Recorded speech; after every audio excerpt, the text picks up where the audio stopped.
안녕하세요. 사랑하는 성도님, 은혜의 주님이 우리와 함께 하십니다. 우리와 함께 하시는 주님을 찬양합니다. 기도합시다. 주님의 귀한 이름을 찬양합니다. 주님의 그 거룩하신 이름, 우리를 사랑하시고 구원하시고 긍휼히 여기시고 인도하여 주시는 그 거룩하신 주님의 이름을 찬양합니다. 매일매일의 삶 속에서 오직 주님의 이름만 높이는 삶이 되게 하옵소서. 그러한 삶을 위해 오늘도 주님의 말씀을 기다립니다. 주님께서 저희들의 마음을 깨우쳐 주셔서 말씀으로 먹이실 때 기쁨으로 아멘으로 받게 하시며 또 말씀으로 우리의 삶이 견고하게 세워지도록 오늘도 은혜 베풀어 주시옵소서. 예수님 이름으로 기도합니다. 아멘. 오늘 말씀은 다니엘서 10장 1절에서 9절입니다. 바사왕 고레스 제3년에 한 일이 벨드사살이라 이름한 다니엘에게 나타났는데 그 일이 참되니 곧 큰 전쟁에 관한 것이라. 다니엘이 그 일을 분명히 알았고 그 환상을 깨달으니라. 그때 나 다니엘이 세 일의 동안을 슬퍼하며 세 일에가 자기까지 좋은 떡을 먹지 아니하며 고기와 포도주를 입에 대지 아니하며 또 기름을 바르지 아니하니라.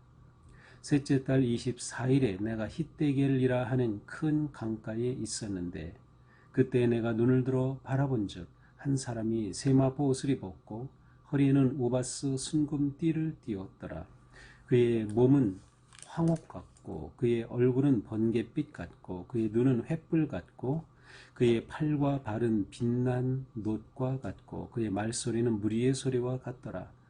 이 환상을 나 다니엘이 홀로 보았고 나와 함께 한 사람들은 이 환상을 보지 못하였어도 그들이 크게 떨며 도망하여 숨었느니라. 그러므로 나만 홀로 있어서 이 큰 환상을 볼 때에 내 몸에 힘이 빠졌고 그의 아름다운 빛이 변하여 썩은 듯하였고 나의 힘이 다 없어졌으나 내가 그의 음성을 들었는데 그의 음성을 들을 때에 내가 얼굴을 땅에 대고 깊이 잠들었느니라. 아멘. 자, 어제 본문 또 어제 그저께는 이제 다니엘의 기도의 그 내용입니다. 그래서 예레미야를 통해 주신 말씀을 가지고 다니엘이 깨닫습니다. 하나님께서 70년 만에 이제 황폐함, 예루살렘의 황폐함을 멈추실 것이라고 하는 말씀을 듣고 다니엘은 하나님께 기도하고 간구하기로 결심하였죠. 그리고 또 가브리엘을 통해 어떤 그 환상을 받고 보게 됩니다. 자, 오늘 말씀은 이제 다니엘이 hit대겔 강가에서 본 또 다른 환상입니다.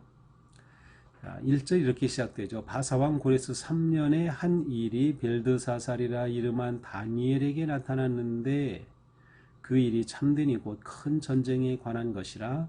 다니엘이 그 일을 분명히 알았고 그 환상을 깨달으니라. 자, 여기 보니까 고레스 왕 제3년이라고 되어 있어요.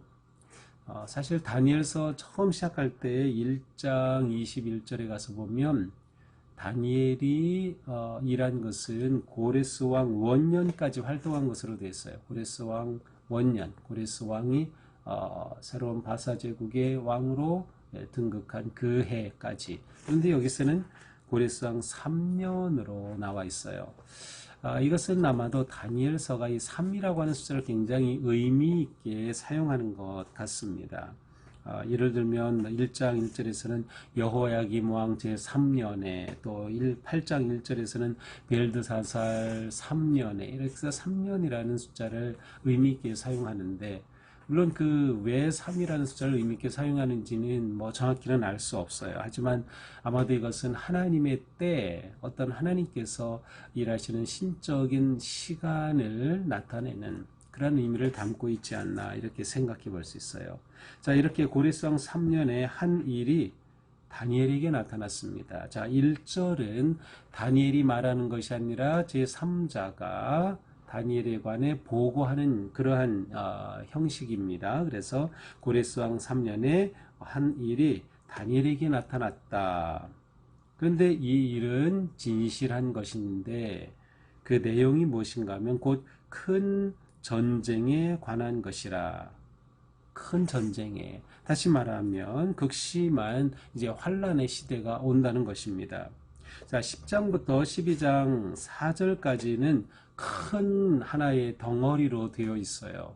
그리고 이것은 이제 바사와 이 뒤에 이어지는 그러한 때의 그 환란과 전쟁에 관한 그러한 내용을 담고 있습니다. 그 중에 이제 오늘 본문은 일종의 서론과 같은 그러한 부분이라고 할 수 있어요.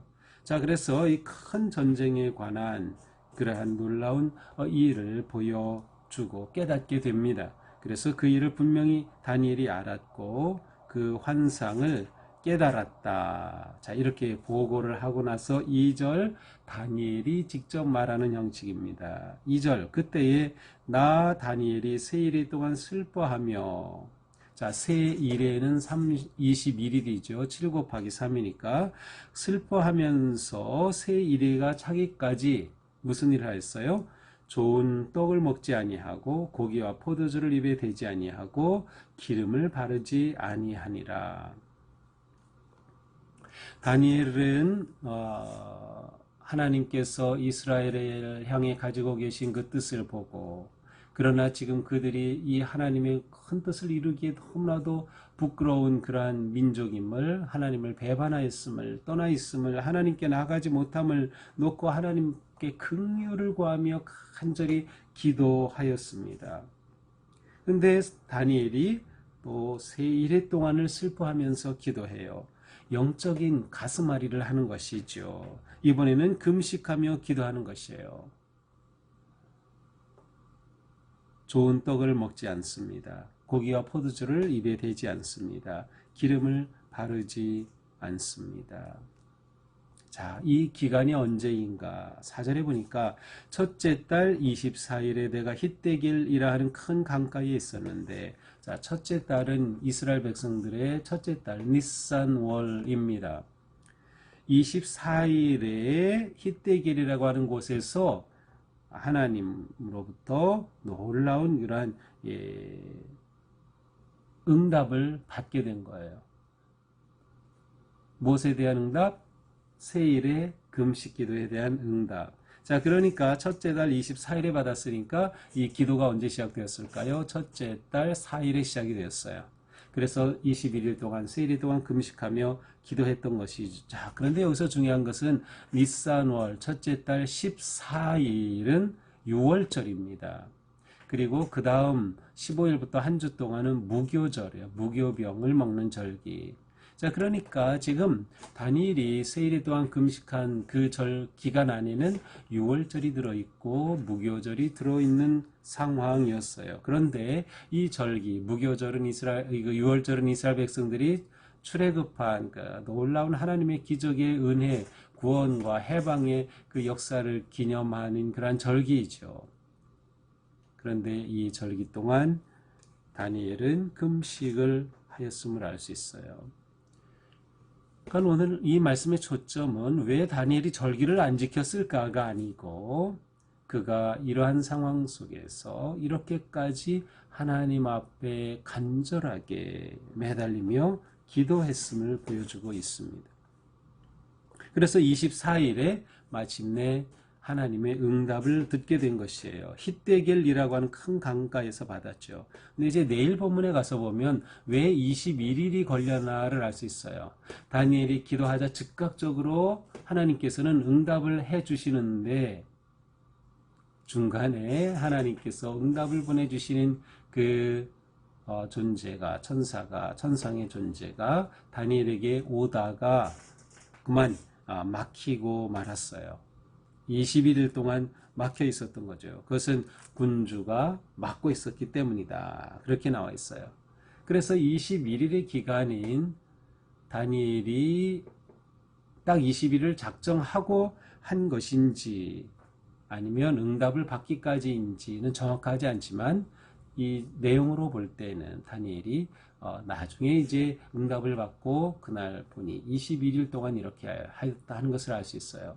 그래서 다니엘은 처음부터 하나님의 응답이 올 때까지 금식하며 이렇게 기도하였구나라는 것을 알 수 있습니다. 자, 응답이 오는 그날 히데길 큰 강가에 서 있을 때 어떻게 됩니까? 내가 눈을 들어 바라본 적 한 사람이 세마포옷을 입었다. 5절이죠. 한 사람을 보았어요. 한 남자입니다. 세마포옷은 제사장이 그 제사를 드릴 때 집례할 때 입는 거룩하게 구별된 그러한 옷이죠. 근데 여기에서는 그러한 그 제사장의 옷이라기보다는 아주 거룩한 그러한 천상의 어떤 존재, 초자연적 존재의 영광을 나타내는 그러한 의미로 세마포옷을 입은 한 남자를 보았어요. 허리에는 우바스 순금띠, 우바스는 아마 지역으로 보입니다. 우바스에서 생산된 순금의 띠를 띠었고 몸은 황옥이고 얼굴은 번갯빛 같고 눈은 횃불 같고 팔과 발은 빛난 놋과 같고 말소리는 무리의 소리와 같이 다니엘이 만나게 됩니다.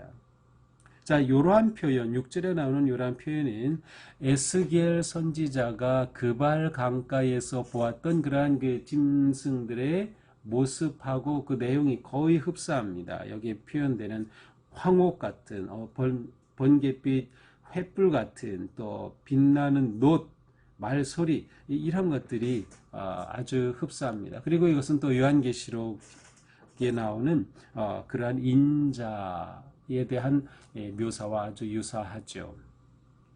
그래서 보통 이제 이 한 사람을 이제 그리스도를 의미하고 상징하는 것이다라고 많이 그렇게 해석하기도 합니다.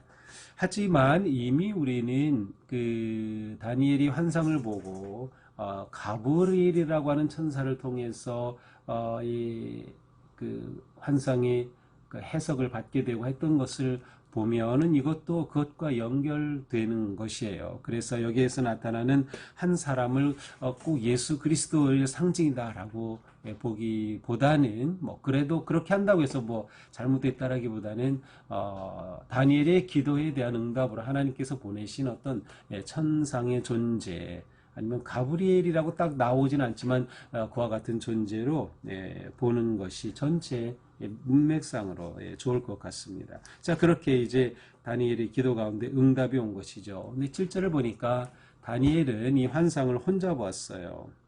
다니엘이 홀로 보았고 그곳에 있는 사람들은 보지 못했지만 어떤 이상한 것을 느꼈어요. 그래서 그들이 크게 떨며 도망하여 숨었다.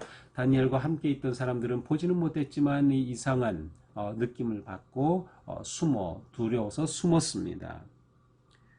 다니엘만 홀로 이 환상을 보게 되는 것이죠.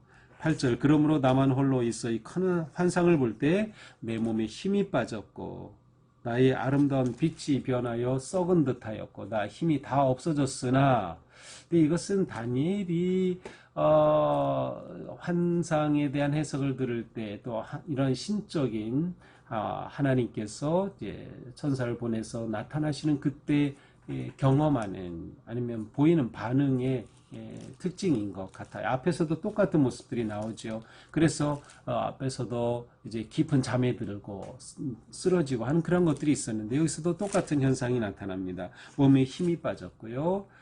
다 빠져 없어졌어요. 그래서 이런 상황에서 음성을 들었는데 그 음성을 들을 때 얼굴을 땅에 대고 깊이 잠들었다. 그래서 그는 깊은 잠 가운데 영적 탈진이라고도 할 수 있고요. 거룩한 존재를 만났을 때 그 받는 충격이 엄청난 것이죠. 그래서 그 앞에서 압도됨으로 인해서 혼수 상태가 된 듯한 그러한 모습을 보여줍니다. 앞에서도 그랬듯이 이제 이러한 다니엘을 또 이제 어루만지는 내용이 내일 말씀에 나오게 됩니다. 자, 오늘 말씀은 그 유명한 세일의 금식, 다니엘의 세일의 금식입니다. 우리가 다니엘 기도회를 했죠. 지난주까지. 바로 이 3주 동안, 세일의 동안, 다니엘이 기도한 것에서 이제 세일의 다니엘 기도를 우리가 했던 것입니다. 자, 다니엘의 이러한 그 기도를 보면서 우리는 우리의 어떤 기도의 삶을 좀 깊이 생각하게 됩니다.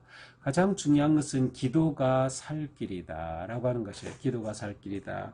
이 다니엘의 특징은 하나님의 말씀을 깨닫게 되었을 때, 그래서 어제 9장의 말씀처럼 선지자 예레미야를 통해 주신 말씀을 통해 깨닫게 되었을 때 그는 그 깨달음에 대한 반응으로 기도를 시작했던 것이에요.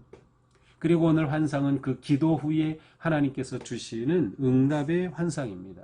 그러므로 성도는 모든 상황 속에서 끊임없이 하나님께 기도하는 것입니다. 말씀을 깨닫게 되었을 때, 하나님의 뜻을 깨닫게 되었을 때, 또한 하나님의 뜻을 구할 때 우리는 기도를 하는 거예요. 기도가 우리의 살 길이고, 기도가 구원의 길이고, 기도가 회복의 길이 됩니다.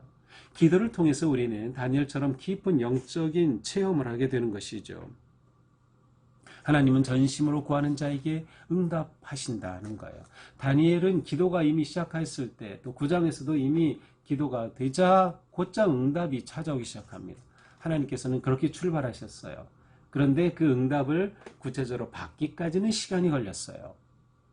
우리가 기도할 때 중요한 건 뭐예요? 하나님이 내 기도를 들으시고 응답하신다는 확신과 믿음, 그리고 전적으로 하나님을 의지하고 신뢰하는 것이 있죠.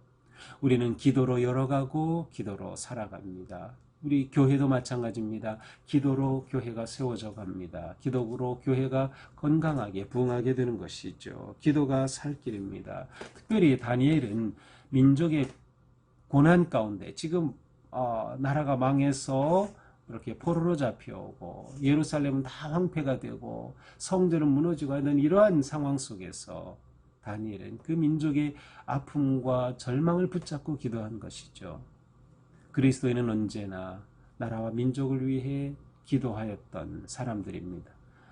한국에도 기독교가 처음 들어왔을 때 민족의 고난과 그 아픔 속에 기도로 나라를 구한 그러한 우리가 아닙니까? 그러니까 우리가 이 기도를 회복해야 하는 것이에요. 기도할 때 우리는 하나님의 응답, 또 하나님의 거룩하신 임재 앞에 서게 될 것입니다. 그때 우리는 다니엘처럼 그 앞에 우리의 무능함과 우리의 더러움과 우리의 죄로 인해서 무너지고 완전히 하나님 앞에 사로잡힌 자가 되는 것이죠. 하나님이 우리 인생의 역사의 주인이시다. 내 인생의 진정한 주인이 되신다는 것을 우리는 잊지 말아야 할 것입니다. 우리는 하나님만 바라보고 하나님만 의지함으로 승리한다. 그리고 이렇게 하나님으로 의지하는 그 길이 바로 기도에 있다라고 하는 것이죠.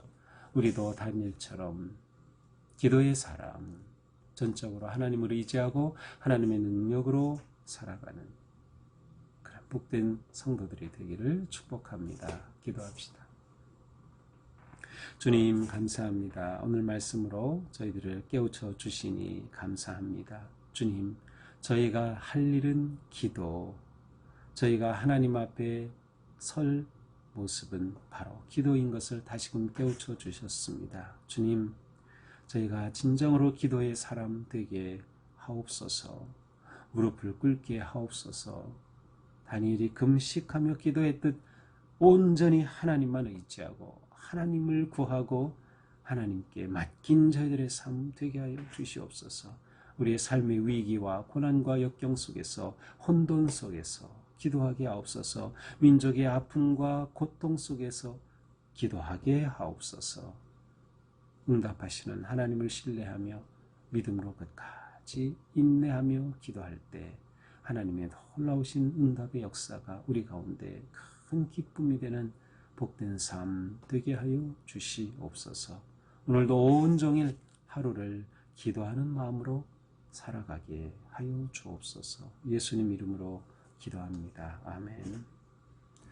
네, 오늘도 주님의 은혜 안에서 우리의 삶이 기도로 승리하는 하루가 되기를 축복합니다. 사랑합니다.